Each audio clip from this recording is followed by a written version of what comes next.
너무너무 중요한 말씀이에요. 오늘도 굉장히 중요하고 지금 한국 상황하고도 중요하고 우리 상황하고도 너무 중요한 말씀입니다. 오늘 이 말씀이 여러분의 말씀이 되고 목양교회의 말씀이 되고 우리 대한민국에 주신 말씀이 되기를 축복합니다. 15절부터 제가 한 절 여러분 한 절 나누겠습니다. 전에는 내가 버림을 당하며 미움을 당하였으므로 내게로 가는 자가 없었으나 이제는 내가 너를 영원한 아름다움과 대대의 기쁨이 되게 하리니 내가 이방 나라들의 젖을 빨며 무당의 젖을 빨고 나 여호와는 내 구원자 내 구속자 야곱의 전능자인 줄 내가 금을 가지고 놋을 대신하며 은을 가지고 철을 대신하며 놋으로 나무를 대신하며 철로 돌을 대신하며 화평을 세워 관원으로 삼으며 공의를 세워 감독으로 삼으리니 다시는 강포한 일이 내 땅에 들리지 않을 것이요 황폐와 파멸이 내 국경 안에 다시 없을 것이며 내가 내 성벽을 구원이라 내 성문을 다시는 낮에 해가 내 빛이 되지 아니하며 달도 내게 빛을 비추지 않을 것이요 오직 여호와가 내게 영원한 빛이 되며 내 하나님이 내 영광이 되리니 다시는 내 해가 지지 아니하며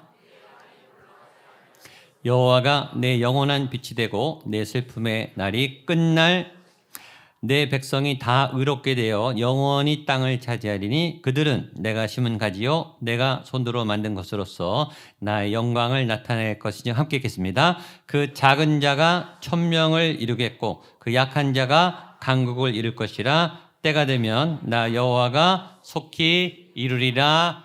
아멘. 이사야 60장을 관통하는 전체 주제는 미래라 그랬습니다. 그리고 소망이라 그랬습니다. 미래에 대한 소망. 미래가 어둡다면 얼마나 현실이 어둡겠습니까? 그러나 하나님이 펼쳐가신 미래에는 소망이 있다. 믿음의 사람들의 미래에는 소망이 있다. 요한계시록의 주제도 소망이. 정치적으로 탄압이 있고 로마의 속국이고 교회는 불타고 다 지하로 도망가고 디아스포라로 전 세계로 흩어졌지만 그러나 하나님은 요한을 통해 교회가 승리한다. 하나님의 나라는 이긴다. 세상 왕국, 교회를 핍박했던 세력은 무너진다. 그 꿈을 주시는 게 요한계시록. 그러니까 요한계시록은 기쁨의 책이고 승리의 책이에요. 무서운 책이 아닙니다. 이사야 60장도 똑같아요. 미래에 대한 소망과 희망의 책입니다. 2025년을 준비하는 지금 우리들에게 또 위기의 사선을 넘어가는 대한민국에게 하나님이 미래에 대한 희망과 소망을 주실 줄로 믿습니다. 시제를 한 번 더 정리하면 구원은 과거형, 믿음은 현재형, 소망은 미래형. 아시는데 대답 안 하시는 거죠? 제일 중요한 거는 현재예요. 지금이 제일 중요해요. 오늘이 제일 중요해요. 하나님은 항상 현재의 하나님이 아브라함의 하나님, 이삭의 하나님, 야곱의 하나님이라는 뜻은 하나님은 살아계신 하나님이고 현재의 역사하는 하나님이라는 뜻이에요. 과거는 왜 중요하냐? 과거 때문에 과거를 기반으로 현재를 잘 살기 위해서 역사가 그래서 필요한 거예요. 과거를 알면 현재에 도움이 돼요. 과거가 자원이 돼요. 여러분의 경험이 자원이 된다고요. 여러분의 상처도 자원이 돼요. 실패도 자원이 돼요.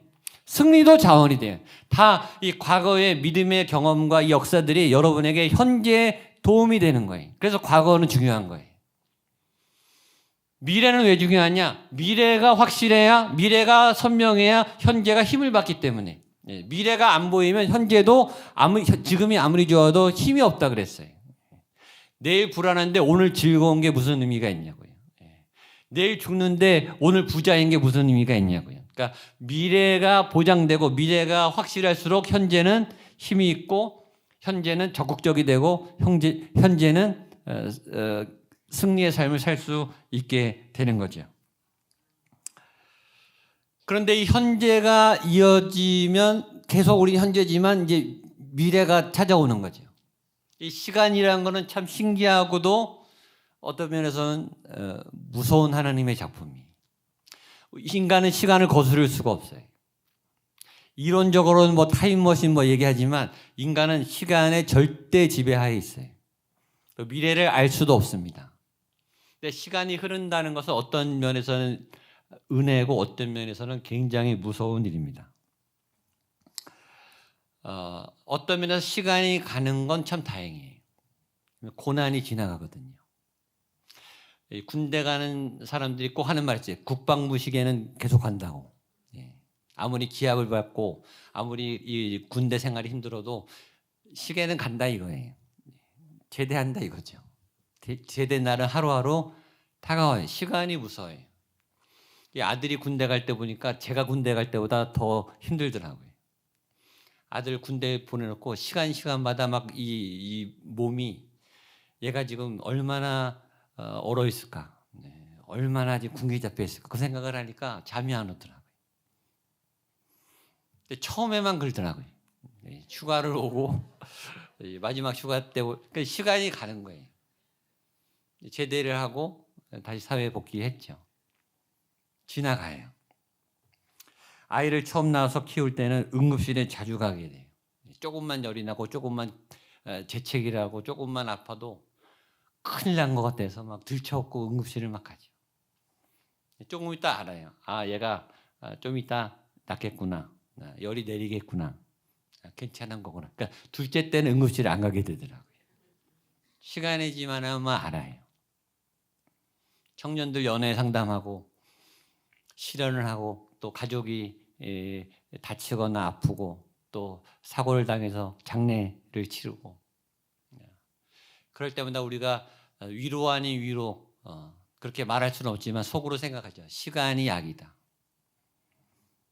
정말 시간이 약이. 그때는 죽을 것 같고 세상이 다 끝날 것 같고 아무것도 안 보이고 자살 충동이 막 오고 내 인생은 끝났구나. 더 이상 소망이 없구나. 아무것도 안 보이고 깜깜해.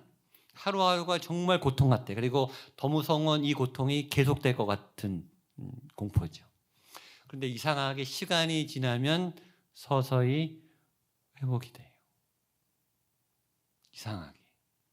그래서 시간이 흘러간다는 것은 참 고마운 거더라고요. 시간이 약입니다.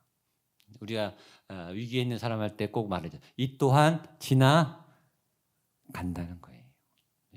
지나갑니다. 고난은 영원하지 않습니다. 문제는 영원하지 않아요. 질병은 영원하지 않아요. 그런데 또 하나 시간이 흘러간다는 것은 참 무섭습니다.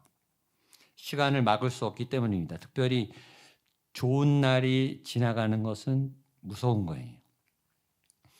올림픽에서 금메달을 딴 순간 그 선수는 그 시간에 멈추고 싶을 거예요. 전 세계가 자기를 주목하잖아요. 전 세계로부터 영광을 받고 박수를 받잖아요. 그 순간이 영원하다면 얼마나 좋겠어요. 그러나 시상대에서 내려와야죠. 그 몇 개월 지나면 잊혀져요. 지금 연말이면 뭐 방송사마다 대상 박수치고 환호하고 다 축하하죠. 뭐 가끔가다 한 번씩 옛날 뭐 유명했던 사람 뭐 초대해서 얘기도 듣죠. 그때뿐이에요. 그 영광은 영원하지 않습니다. 지금 너무 행복하고 너무 기쁘고 감사한데 그 시간도 지나갑니다. 그 유명세도 잊혀집니다. 그 행복했던 경험도 지나갑니다. 할아버지 할머니가 된 분들의 실제 얘기는 이렇대요. 손자 손주를 보면 그 애가 폭 안기고 조그만 때 있잖아요. 거기서 안 컸으면 좋겠대요. 너무 크면 이제 말 안 들으니까 사춘기 오면 그 제일 예쁘고 그 애교 부리고 그때 딱 멈췄으면 좋겠다 그러더라고요. 할아버지 할머니 너무 예쁘네요. 근데 여러분 손주가 안 크면 큰일 나는 거 아닙니까? 그렇죠? 그 병원 가야 되는 거죠. 안 크면 큰일 나는 거예요. 크는 게 그게 감사한 거죠. 지나갑니다. 멈출 수가 없어요. 나이 안 먹고 싶다고 안 먹어지나요? 아무리 노화 프로그램을 하고 아무리 젊어지려고 애를 써도 나이는 먹고 몸은 약해지게 돼 있습니다. 그리고 우리는 죽습니다. 그건 무서운 거예요. 누구도 그걸 막을 수가 없어요. 지나갑니다. 최고의 순간도 젊음의 순간도, 환희의 순간도, 절정의 순간도 지나가고 잊혀지고 사라진다는 거죠. 이스라엘 사람들이 제일 좋아하는 모세가 단 유일하게 쓴 시편에 그가 시간에 대해서 이렇게 썼습니다. 잘 아는 말씀이죠. 시편 90편 10절입니다. 시작. 우리의 연수가 70이요 강건하면 80이라도 그 연수의 자랑은 수고와 슬픔뿐이요 신속히가 아니 우리가 장례식에서 잘하는 말씀인데 모세가 딱 시편 하나 썼는데 그게 시간에 대한 시편입니다. 시간에 대한 지혜예요. 근데 그 시간에 대한 지혜는 첫 번째는 시간은 한계가 있다는 거예요. 우리의 살날은 7, 80이다. 뭐 많이 살아봤자 90살, 100살이겠죠. 그럼 이제 여러분 남은 시간이 카운트가 되는 거 아니에요. 그 안에 죽는 거예요. 빨리 가면 빨리 갔지 더 오래 살 수는 없어요. 그 다음에 그 7, 80 사는 시간도 내용이 기쁜 날보다 수고와 슬픔뿐이요. 모세는 120살 살았고 40년 동안 하나님의 기적 가운데 살았는데 하나님의 은혜 가운데 살았는데 민족을 세운 지도자인데 지금도 이스라엘 민족들이 존경하는 가장 최고로 존경하는 지도자인데 그의 삶의 내용은 뭐냐? 슬픔과 수고라는 거예요. 그러니까 여러분만 슬픈 게 아니에요. 여러분만 실패한 게 아니에요. 그 성령 충만했던 모세도 하나님과 동행했고 기적을 막 일으켰던 그 불과 같은 그 모세도 그 삶은 수고하고 슬픔뿐이었다. 이렇게. 그리고 그 시간은 날아간다. 굉장히 빠르게 간다라는 거죠. 이게 미래에 대한 모세 해석이에요. 그리고 맞죠. 이렇게 미래에 대해서는 양면성이 있어요. 이 시간이 흘러가는 것에 대한 좋은 면도 있고 또 무서운 면도 있어요. 그렇다면 오늘 하나님은 우리의 미래에 대해서 어떤 계획을 갖고 계시는가? 하나님의 말씀이 중요하죠. 우리의 결론보다 하나님의 결론이 중요한 거예요. 그 하나님의 끝을 봐야지. 여러분이 하나님을 믿으니까 여러분의 끝은 하나님이 말씀하신 그 끝과 같게 되시기를 축복합니다. 그래서 하나님을 따라가세요. 그 하나님의 미래는 뭐냐? 자, 오늘 15절입니다. 15절부터 중요해요. 시작. 전에는 내가 버림을 당하며 이제는 내가 너를 영원한 아름다움과 대대의 기쁨이 여기 중요한 단어가 줄을 치세요. 전에는 그리고 이제는이 전에는 하나님이 은혜 베푸기 전에는 before 그리고 after 이제는 하나님이 은혜를 시작한 다음에는 전에는 예수 믿기 전에는 이제는 예수 믿은 다음에는 전에는 예수 믿었지만 신앙이 형편없었을 때 종교인으로 살았을 때 전에는 이제는 성령 체험하고 신앙이 뭔지 진짜 알았어요. 예수님을 진짜 만났어요. 내 안에 생명과 흥분과 기쁨이 가득해. 사단을 이겨버렸어요. 이제 완전 바뀌었다는 거죠. 그러니까 믿음은 뭐냐? 비포 애프터가 확실한 거예요. 예수 믿기 전과 예수 믿은 다음이 분명한 거예요. 하나님은 분명하신 분이 하나님을 믿기 전하고 하나님을 믿은 다음이 확실한 거예요. 변화가 있다. 믿음은 반드시 변화가 있어요. 변화가 없는 건 믿음이 아니에요. 예수 믿고 예배했는데 변화가 없다. 그 사람은 예수 안 믿는 거예요. 예배 드렸는데 변화가 없다. 삶의 변화가 없다. 예배 안 드린 거예요. 그건 예배가 아니에요. 하나님을 안 만나면 변하지 않을 수가 없어요. 어떻게 하나님을 만났는데 안 변합니까? 어떻게 하나님의 말씀을 들었는데 안 변하냐고요. 그건 안 만난 거예요. 그건 안 들은 거예요. 하나님이 그렇게 약한 분이 아니잖아요. 하나님이 말씀에 능력 있는 분인데 하나님의 말씀을 들으면 내 인생이 바뀌는 게 맞죠. 내 질병이 떠나가는 게 맞죠. 내 습관이, 묶임이, 이 오랜 중독이 끊어지는 게 맞죠. 하나님은 강력해요. 어떤 족쇄도 어떤 견고한 인도 닿게 부시세요. 내 삶이 안 변할 수가 없다니까요. 그러니까 안 변한 건 가짜예요. 안 믿은 거예요. 하나님의 역사를 경험하지 않은 거예요. 변화의 방향은 두 가지예요. 더 안 좋아질 수도 있어요. 여러분 교회 안에서 더 안 좋아질 수도 있어요. 예수 믿고 안 좋아질 수도 있어요. 그러니까 이 말은 예수를 잘못 믿는 거죠. 예수 믿었다고 착각하는데 인생이랑 신앙이 안 좋아질 수도 있어요. 사울은 왕이 안 됐으면 그렇게 타락하지 않았을 거예요. 하나님께 기름 부음을 안 받았으면 그렇게 타락하지 않았을 거라고요. 근데 하나님 믿고 처음에 잘했다가 타락하니까 더 망가졌어요. 굉장히 무서워요. 여러분 교회 신앙생활 하면서도 믿음 생활을 유지하지 못해서 타락하면 교회 오기 전보다도 더 망가져요, 인생이. 조심하셔야 돼요. 건강한 믿음을 잘 지키는 게 너무 중요해요. 여러분 가룟 유다가 예수님의 제자가 안 됐으면 자살하지 않았을 거 아니에요. 예수님의 제자가 됐다가 잘못 믿어서 타락하니까 자살해 죽었어요. 여러분 굉장히 무서운 거예요. 제자도 타락해요. 목사도 타락하고요. 누구라도 타락할 수 있어요. 근데 하나님을 믿으면 좋게 변하는 게 정상이죠. 근데 교회 다니는데 안 좋게 변할 수도 있는 거예요. 그러니까 하나님 잘못 믿으면. 건강하지 않은 교회 다니고 예배를 잘못 드리고 성경 잘못 읽고 봉사 잘못하면 삶이 망가집니다. 그래서 교회에 와서 오히려 더 상처받고 삶이 붕괴되고 관계에 시련을 얻고 오히려 삶이 어려워지는 분들도 저도 많이 봤어요. 우리라고 앞으로 어떻게 될지 그건 장담할 수가 없어요. 그러니까 조심하셔야 돼요. 선줄로 생각하는 자는 넘어질까 조심하라 그랬잖아요. 두 번째 변화는 좋은 변화죠. 건강한 변화. 정말로 하나님을 만나서 인격이 성숙하고 삶이 변화하는 거룩한 변화. 그냥 바뀌는 수준이 아니라 하나님 믿으면 상상도 못하게 바뀌어요.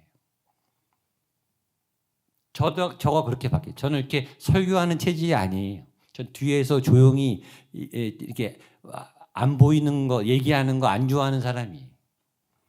제가 이렇게 큰 소리로 설교하고 소리 지르면서 기도하는 목회자가 될진 저희 부모님도 몰랐을 거예요. 제가 신학교 간다 그때 우리 부모님이 제일 깜짝 놀라요. 네가 어떻게 설교를 하겠니? 예수 믿으면 상상도 못하게 좋아지게 변합니다. 그건 제가 경험해봐서 알아요. 이런 세계가 있을 줄 상상도 못했어요. 여러분에게 앞으로 그런 은혜가 있게 되기를 축복합니다. 제가 2010년에 밴쿠버 온누리교회 담당 목사를 했는데 그때 밴쿠버 온누리교회에서 주파송 선교 대상이 브라질이었어요. 그래서 브라질에 평신도 선교사를 5년 전에 파송했었어요. 제가 부임한 다음에 부임하기 그때 5년이 됐는데 한 번도 브라질을 안 간 거예요. 평신도 선교사를 파송해 놓고 한 번도 안 간 거예요. 일단 평신도 선교사가 우리 교회도 이제 나오기 시작하기를 축복합니다. 네. 아멘을 몇 명만 하시네요. 나와야 돼요.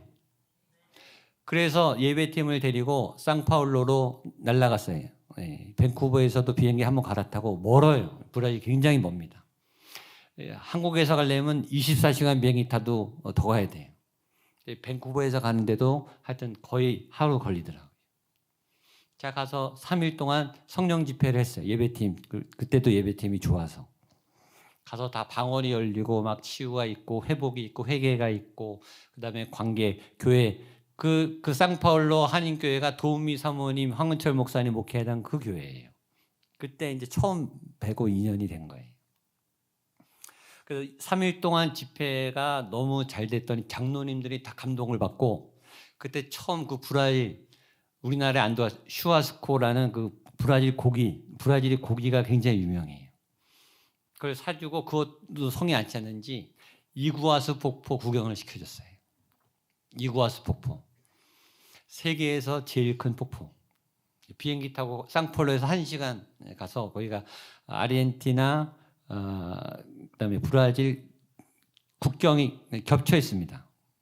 그래서 이구아스 폭포를 처음 봤는데 이구아스 폭포가 한 개가 아니라 폭포가 수백 개가 있더라고요. 1박 2일을 봐야 돼요. 그리고 그 하이라이트가 악마의 목구멍이라는 그 바로 앞에서 볼 수 있는 그 이구아수 폭포를 봤는데 정말 압도적이었어요. 그냥 막 빨려 들어갈 것 같은 세계 최고의 폭포를 보고 왔습니다. 그로부터 3년 후에 토론토 코스타에서 강사로 저를 초대했어요. 코스타에 가서 집회를 했습니다. 집회하고 거기 이제 동기 목사님이 목회를 하는 교회에서 이제 또 설교를 하고 그다음에 거기 이제 며칠 머물다 왔는데 친구 목사님이 야, 너 토론토 왔으니까 나이아가라를 봐야 된다 그러더라고요. 나이아가라. 그래서 얼마나 뭐냐 그랬더니 차로 5시간 가야 된다는 거예요. 그래도 가자. 그래서 갔어요. 나이아가라를 처음 봤죠. 3년 전에 그 이구아수 본 거랑은 또 다른 어마어마한 나이아가라는 더 가까이서 볼 수 있게 해놨더라고요. 근데 그 물이 갔다 오신 분 알겠지만 얼마나 엄청난지 그 앞에서 보고 있으면요 얼마나 그 물의 그 많은 물소리의 위력이 큰지 뛰어들고 싶을 만큼 그래서 자살하는 사람이 생긴다 그러더라고요. 얼마나 압도적인가 하면 거기 뛰어들고 싶은 충동이 생겨요. 그만큼 물이 장관이에요. 그래서 3년 동안에 세계에서 가장 큰 폭포 2개를 보고 왔습니다. 하나님의 은혜죠. 근데 문제는 그 다음에 한국이나 동남아에 가서 폭포를 보는데 어느 폭포를 봐도 감동이 안 오는 거예요. 그냥 좋다, 아름답다, 괜찮다 이 정도지 그렇게 압도적인 감동이 없는 거예요. 왜? 세계 최고를 봤거든요. 제가 지금 제 자랑하려고 얘기하는 게 아니라 믿음이 이런 거예요. 여러분 예수님을 경험하면요, 그 다음에 뭘 봐도 압도가 안 돼요. 하나님을 제대로 만나면 뭘 봐도 그만한 감동이 없는 거예요. 하나님을 만나면 이전으로 돌아갈 수가 없어요. 하나님한테 중독돼요. 그러니까 버리는 거예요. 그리고 아깝지가 않아요. 이 세상 사람 날 몰라줘도 뒤돌아서지 않으리. 그 찬양이죠. 어떠한 시련이 와도 어떤 고난과 위기가 와도 나는 결코 돌아서지 않기. 왜냐하면 너무 좋은 걸 봤거든요. 너무 위대한 걸 봤기 때문에 그게 문제가 되지 않는 거예요. 세상적 성취와 성공도 그게 얼마 안 가잖아요. 그러니까 이 영원한 하나님과의 누리는 이 기쁨과 예배의 감격과는 비교할 수 없는 거예요. 이 하나님을 만난 것처럼 이 믿음처럼 애프터 비포가 확실한 거는 없습니다. 오늘 그 얘기를 하는 거예요. 15절 그 마음으로 한번 더 읽겠습니다. 15절 시작. 전에는 내가 버림당하며 미움을 당하였으므로 내게로 가는 자가 없었으나 이제는 내가 너를 영원한 아름다움과 대대의 기쁨이 되게. 전에는 내가 버림당하며 미움당하고, 전에는 너가 멸시를 당하고 천대를 당하고 욕을 먹고 사람들에게 무시를 당하고 너 뭐가 될래? 너 그렇게 살아서 어떻게 돼? 너 인생 망했네. 너는 가망이 없어. 얼마나 잘나고 뛰어난 사람들이 많은데, 얼마나 노력하는 사람들이 많은데, 얼마나 예쁜 사람들이 많고 얼마나 똑똑한 사람들이 많은데 너는 깜깜하다. 너는 소망이 없어. 막 저주를 퍼붓고 우리를 인신공격을 하고 막 짓밟고 우리를 무시하고 왕따를 시키고 우리를 막 공격해요. 우리의 자존심을 막 짓밟아요. 거기에 우리가 다 당했죠. 끌려다녔죠. 우리 안에는 그런 상처의 바다로 얼룩져 있어요. 그런 분노가 남아있어요. 그 분노를 자꾸 신앙생활로 풀려는 분들이 있어요. 그 상처를 사역으로 해소하려고 보상받으려고 하는 분들이 있어요. 그 상처가 치료되지 않아서 그래요. 전에는 그랬어요. 그러나 예수님을 만나고 하나님을 만나면 이제 그럴 수가 없는 거예요. 이제는 내가 너를 영원한 아름다움과 대대의 기쁨이 되게 하겠다. 완전히 바뀌어요. 첫 번째는 나에 대한 자존감이 바뀌어요. 나에 대한 태도가 바뀌어요. 내가 이렇게 무식하고 못나고 죄인이고 가능성이 없는데 내가 사랑을 받으니까 내가 소중하다는 걸 알게 돼요. 내가 소중해져요. 내가 나를 사랑하게 된다니까요. 내가 나를 무시하잖아요. 여러분, 다른 사람이 무시하는 것보다 여러분이 여러분을 무시하는 게 더 심각한 거예요. 그게 더 큰 죄예요. 여러분이 여러분을 학대하는 것도 죄예요. 왜냐하면 여러분은 하나님의 거거든요. 하나님의 거를 왜 여러분이 학대하세요? 하나님의 거를 왜 여러분이 포기하냐고요. 그러니까 자살도 죄인 거예요. 자살하면 안 돼요. 포기도 죄예요. 하나님이 절망하지 않았는데 왜 절망하냐고요. 내가 내 목숨이 내 게 아닌데. 그러니까 예수님을 믿으면 내 존재감이 올라가요. 두 번째는 다른 사람에 대한 태도와 관계가 달라져요.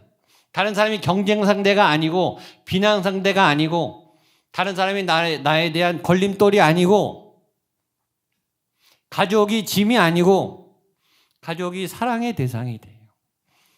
가족이 파트너가 된다고요. 교인들이 동역자가 돼요. 다른 사람이 아픈데 막 같이 막 아파요. 막 더 힘들어요. 막 기도가 막 나오고 막 저 사람한테 뭔가를 하나라도 더 해주고 싶고 뭐 먹여주고 싶고 사주고 싶고 이 사람이 기쁜 게 막 나도 좋고 이게 막 바뀌는 거예요. 하나님에 대한 마음이 변해요. 하나님을 전에 막 이용해 먹으려고 그래서 뭘 빼먹나 하나님한테 뭘 도움받나 이거 해주세요 저거 해주세요 달라는 기도만 했던 내가 감사 기도가 나와요. 막 찬양이 나오고 선포가 나오는 거예요. 그게 바뀌는 거예요. 하나님을 만나면 기도가 바뀌어요. 예배 태도가 바뀌어요. 돈을 쓰는 게 바뀐다니까요. 돈 쓰는 거 보면 이 사람이 하나님 만났는지 안 만났는지 금방 알아요. 돈을 어디다 쓰는지 금방 그게 다 나와요. 하나님을 진짜 사랑하게, 하나님을 좋아하게 돼요. 의외로 교회 다니는데 하나님을 좋아하는 사람은 없어요. 하나님을 필요로 하는 사람 많아요. 간구할 건 많아요. 지금 잔뜩 싸들고 온 분도 많아요. 요구할 거. 이거 해달라 저거 해달라. 근데 하나님 사랑하시냐고요. 하나님은 사랑을 원해요. 하나님 여러분을 사랑하시니까.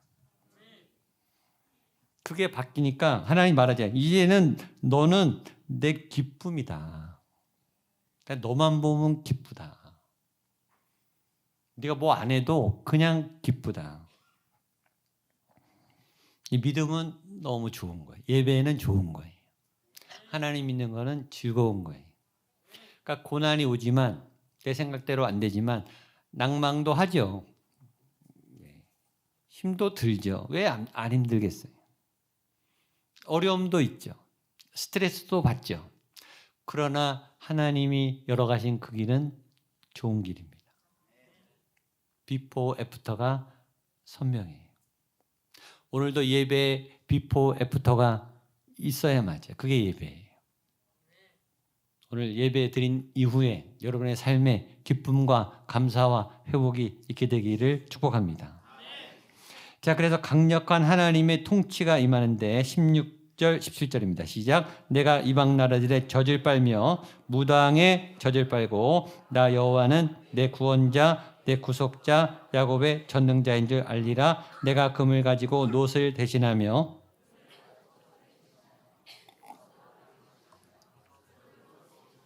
화평을 세워 관원을 삼으며 공의를 세워 감독으로 삼으리니. 자, 하나님이 여러분을 사랑하고 여러분을 구원하고 여러분의 하나님이라는 증거를 어떻게 하냐면 여러분들이 이방 나라들의 젖을 빨고 무당의 젖을 빤다는 거예요. 이게 무슨 말이냐면 아이에게 엄마 젖은 엄마 품은 가장 행복한 공간이죠. 가장 안전한 공간이고 생명의 양식을 공부받는 공간이죠. 그렇죠? 아이는 엄마 젖을 먹어야 살아나요. 그리고 엄마 품 안에 있을 때 가장 안전해요. 그 엄마의 심박동 소리를 들을 때 자기가 10개월 동안 뱃속에서 들었던 그 심박동 소리가 익숙하니까 정서적 안정감을 갖고 가장 평화롭고 행복한 그 자리가 엄마 젖을 빠는데 우리가 이방 나라들의 젖을 빤다는 거예요. 그러니까 말로 표현하면 여러분들이 믿지 않는 다른 나라 사람들의 품에 안겨서 그 사람들의 자양분을 먹는다는 거예요. 그러니까 여러분을 몰랐던 예수 믿지 않는 사람들이 여러분에게 은혜를 베풀고 공급을 하고 여러분을 보호하는 그런 일들이 생겨나게 된다는 거예요. 그게 예수 믿는 사람들에게 일어난다는 거예요. 예를 들면 이런 거예요. 제가 예를 들게요. 제가 2006년에 몽골로 의료 선교를 떠났어요. 의사 4명을 데리고 몽골 울란바토르로 갔는데 거기 울란바토르 선교사님이 의사예요. 몽골 울란바토르의 국제병원, 서울대병원 같이 국가에서 그 최고 수준의 의료진이 있는 그 병원에서 사역하는 의사가 한국에서 파송한 선교사님이고 그 선교사님 소개로 우리가 의사 4명을 같이 데려가서 진료를 받어요. 왜냐하면 한국 의료 수준이 세계 최고니까 거기 울란바토르 최고 병원인데도 거기 의학 수준과 약이나 의료시설이 한국 수준하고 훨씬 낙후되니까 의사 4명을 데려갔는데 하루에 500명씩 환자가 오는 거예요. 그래서 3일 동안 1,500명을 진료를 했어요. 그러니까 의사 4명은 다 녹초가 됐죠. 근데 그게 이제 소문이 나니까 몽골의 국무총리가 저희를 초대했어요. 집으로. 그리고 그분은 불신자예요. 그래서 감사하다고 인사를 하면서 초대한 또 하나의 이유는 그 국무총리의 엄마가 죽어가고 있었어요. 그래서 기도를 해달라는 거예요, 저한테. 그래서 영접을 시키고 기도를 해줬어요. 그랬더니 그분이 저희 선교팀에게 모든 경비, 그다음에 의료비, 그다음에 숙박시설 이런 것들을 다 서포트 해주더라고요. 그날 그 선교 가서 처음 만난 거예요. 근데 이방의 지도자 집에 가서 신방을 하고 예배를 드리고 복음을 전하고 그분들의 후원을 받게 됐어요. 이런 상황이 생긴다는 거예요. 여러분들이 하나님 안에 거하고 하나님의 진리를 갖고 있고 복음을 갖고 있으면 안 믿는 사람들이, 특별히 지도자들이, 부를 가진 사람들이, 재정을 가진 사람들이 여러분들을 초대해서 진리의 말씀을 듣기를 원하고 하나님의 은혜를 받기를 원한다고요. 그리고 자원을 공급해요. 그런 일들이 여러분에게 일어나게 되기를 축복합니다. 이게 그 말이 네가 이방 나라들의 젖을 빨며 무당의 젖을, 왜 이방 나라들이, 이방의 왕들이 왜 아무 지위도 없고 능력도 없는 우리들에게 와서 요청을 젖을 빨게 하냐? 16절 뒤에 나 여호와는 내 구원자 내 구속자 야곱의 전능자인 줄 알리라. 그 이방 사람들이, 하나님을 안 믿는 그 이방인들이 여러분을 통해서 여러분의 하나님의 역사를 보고 초대한다는 거예요. 그러니까 안 믿는 사람도 우리 안에 하나님이 역사하는지 안 하는지를 보고 있다는 거예요. 그리고 하나님이 역사하면 여러분들을 초대하게 된다는 거예요. 또 하나는 17절 한번 보겠습니다. 시작. 내가 금을 가지고 놋을 대신하며 은을 가지고 철을 대신하며 놋으로 나무를 대신하며 철로 돌을 대신하며 화평을 세워 관원을 삼으며 공의를 세워 감독으로 삼으니. 여러분의 재료가 변한다는 거예요. 놋이 금이 되고 철이 은이 되고 나무가 놋이 되고 돌이 철이 된다. 재료가 업그레이드 돼. 여러분의 모든 가치가 이 세상에 가진 이 권력자들과 이 경제를 갖고 있는 사람들이 여러분의 모든 이 재료와 공급원들을 바꿔준다는 거예요. 가치가 바뀌어져요. 일상이 바뀌고 문화생활이 바뀌어져서 이 수준이 높아진다는 거예요. 이런 변화가 곧 믿는 자들에게 나타날 하나님의 은혜가 실질적인 삶에 나타난다는 거예요. 세 번째입니다. 18절입니다. 시작. 다시는 강포한 일이 내 땅에 들리지 않을 것이요 황폐와 파멸이 내 국경 안에 없을 것이며 내 성벽을 구원이라 내 성문을 찬송이라 부를 것이라. 아멘. 저는 오늘 대한민국에 주시는 말씀으로 받았습니다.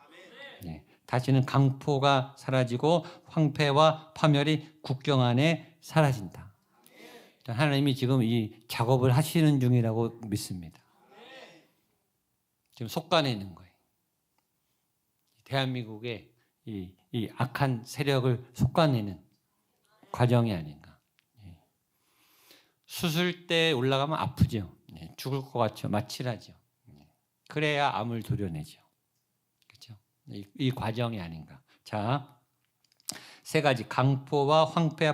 강포는 이 과도한 힘을 쓰는 거죠. 무력을 쓰는 거죠. 하나님이 힘을 주셨어요. 근데 이 힘은 하나님께서 위임한 힘이에요. 내게 아니에요. 모든 권력자들에게 주신 힘은 하나님이 위임한 거예요. 그래서 잘못 쓰면 사고가 나요. 그러니까 그 힘에 당해도 피해를 받고, 그렇죠? 내가 힘을 잘못 써도 사고가 나요. 그러니까 힘을 가진 사람들은 조심해야 돼요. 그러니까 힘에 대한 하나님의 처벌이 있어요. 근데 그런 강포가 사라지게 된다. 두 번째, 황폐. 황폐는 다른 성경엔 유린이라고 되어 있어요. 갈취당하는 거. 그러니까 기껏 수고했는데 뺏어가는 거예요.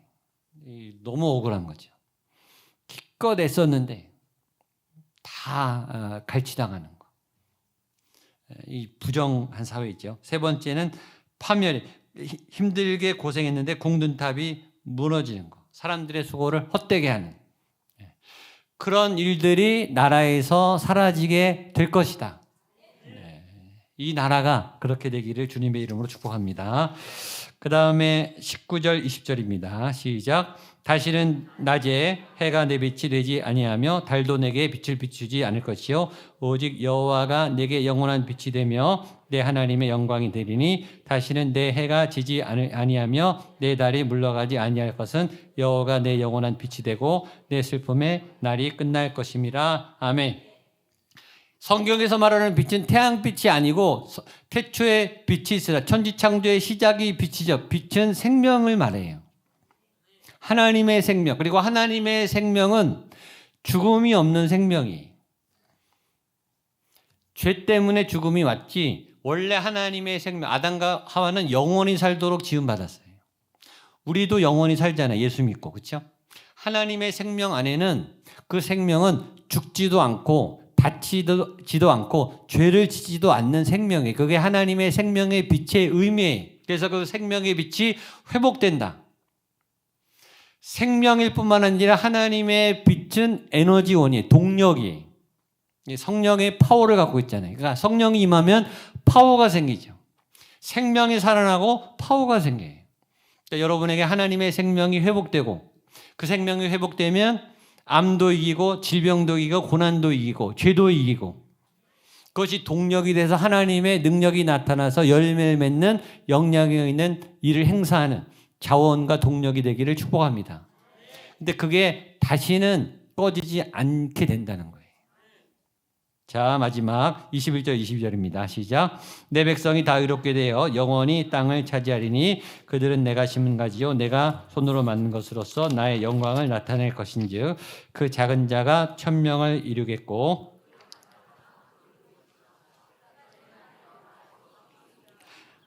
아멘. 다 의롭게 되어 영원한 땅을 차지한다. 영원히 땅을 차지한다. 하나님의 백성들에게 땅이 주어져요. 온유한 자는 뭘 차지해요? 땅을 차지해요. 하나님의 팔복을 얻은 사람들은 복이 임하고 땅을 차지해요. 여러분에게 땅이 생기기를 축복합니다. 그리고 거기에 심어요. 심으면 열매가 나겠죠. 그렇죠? 죄를 심으면 죄의 열매가 나요. 심은 대로 나요. 기도를 심으면 기도의 열매가 나겠죠. 예배를 심으면 예배의 열매가 나타나겠죠. 믿음을 심으면 믿음의 역사가 나타나겠죠. 근데 그 역사의 열매가 22절 한 번 더 읽겠습니다. 마지막 시작. 그 작은 자가 천명을 이루겠고 그 약한 자가 강국을 이룰 것이라. 때가 되면 나 여호와가 속히 이루리라. 아멘. 요새 오병이랑 똑같잖아요. 이거는 한 사람이 1000배가 된다는 거예요. 오병이어는 한 사람이 2만 명. 그러니까 성경의 30배, 60배, 100배는 숫자가 아니라 이거는 어마어마한 증식을 말하는 거예요. 한 사람이 2만 배, 한 사람이 5,000배, 한 사람이 제일 작은 사람도 몇 배? 1000배. 아멘을 아무도 안 하시네. 여기서 저는 숫자철이 아니라 어마어마하게 많은 수를 가리키는 거예요. 다음 주 오병이어 설교 내일 모레 마지막에도 나와요. 하나님이 역사하면 어마어마한 열매와 결과가 있다. 아멘. 옆에 분에게 당신에게 열매가 있을 겁니다. 엄청난 열매가 있을 것입니다. 마지막 두 번째, 그것을 속히 이루리라. 하나님이 빨리 하시겠다. 하나님이 급하시다. 그래서 하나님이 찾으세요. 그 하나님의 예배자를. 그 일에 쓰임받는 여러분 되시기를 축복합니다.